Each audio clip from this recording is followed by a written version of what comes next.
ہن خان اور ان خان، جس لاہ عمل اور منصوبہ بندی کی تم نشاندہی کر رہے ہو ہم کریں گے تو ایسا ہی، لیکن ایک افسوس، ایک حیرت، ایک ارمان ضرور میرے دل میں رہ جائے گا۔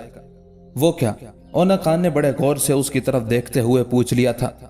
جواب میں اوسو خان نے ایک لمبا سانس لیا، پھر دکھ بھرے انداز میں کہنے لگا، جیسا کہ میں پہلے بتا چکا ہوں کہ جو زخم مجھے میرے بیٹے تقلا خان کے مرنے سے لگے ہیں وہ ابھی مندمل نہیں ہوئے۔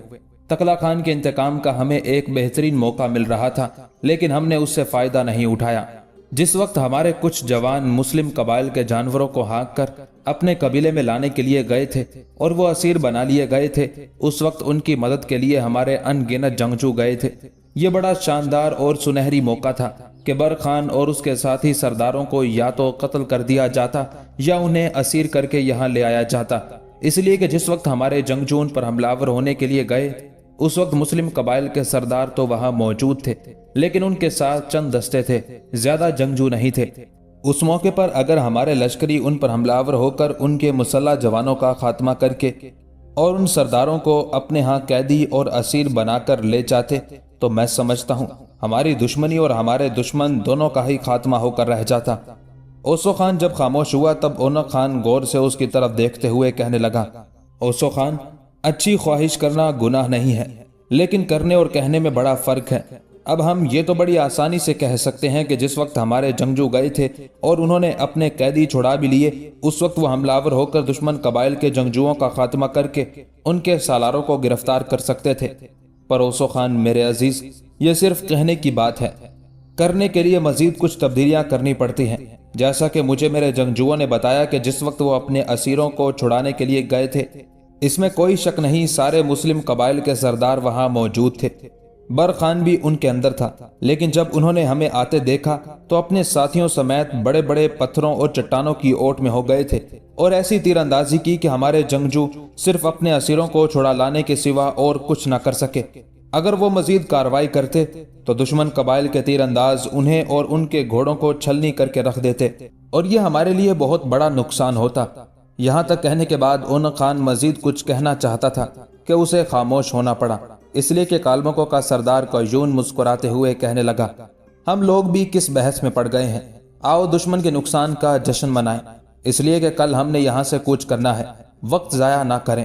سب نے اس سے اتفاق کیا تھا، لہٰذا سب قبائل کے لوگ طبل، تاشوں اور بجتی دفوں کی لہر پر جشن منانے لگے تھے۔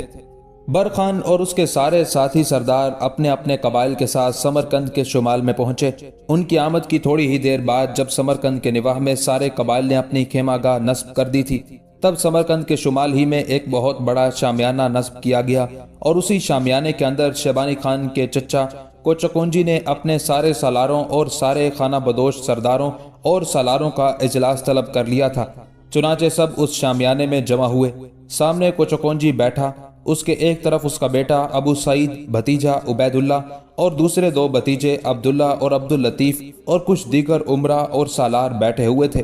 دوسری جانب بر خان، ساسی بوکا، کپک خان، کنجوک خان، کلدی بیگ اور سنجر خان کے علاوہ دیگر عمرہ اور سالار نشستیں سنبھال چکے تھے۔ سامنے بھی مختلف نشستوں پر بہت سے لوگ بیٹھ گئے تھے۔ اس موقع پر سب سے پہلے بر خان کے کہنے پر فاتح خوانی ہوئی۔ کچھ دیر تک مغموم سی خاموشی اس شامیانے میں طاری رہی۔ اس کے بعد شیبانی خان کا چچا کوچکونجی دکھ بھرے انداز میں بول اٹھا، میرے عزیز اور محترم ساتھیوں، مجھے اپنے ہر دل عزیز بھتیجے شیبانی خان پر فخر اور ناز تھا۔ وہ ایک عمدہ سالار، ایک بہترین تیغ زن، جرأت مندی، دلیری اور شجاعت رکھنے والا سالار تھا۔ افسوس ہم اس سے محروم ہو گئے۔ ہم نے ایران کے حکمران اسماعیل صفوی کو اس جنگ سے باز رہنے کی تلقین بھی کی، ایک طرح سے اس سے گزارش بھی کی اور یہ بھی کہا کہ ان علاقوں میں اور بہت سی قوتیں جو غیر مسلم ہیں قوت پکڑ رہی ہیں، لہٰذا ہمیں آپس میں نہیں ٹکرانا چاہیے۔ مسلمان خواہ ایرانی ہو، عرب ہو یا ترک ہو، سب آپس میں بھائی ہیں اور میرا نظریہ ہے کہ ہمیں آپس میں نہیں لڑنا چاہیے۔ چونکہ اسماعیل صفوی نے ہمارے خلاف جنگ کی طرح ڈال دی ہے، لہٰذا ہم اس کے خلاف انتقام کی تلواریں بے نیام کرنے پر مجبور ہیں۔ حیرت کی بات ہے کہ اس سلسلے میں عثمانی ترکوں کے سلطان سلیم نے بھی اسماعیل صفوی کو سمجھانے کی کوشش کی کہ صبر و تحمل سے کام لے کر اپنے معاملات کو سلجھانا چاہیے، آپس کے جو جھگڑے ہیں انہیں نمٹانا چاہیے،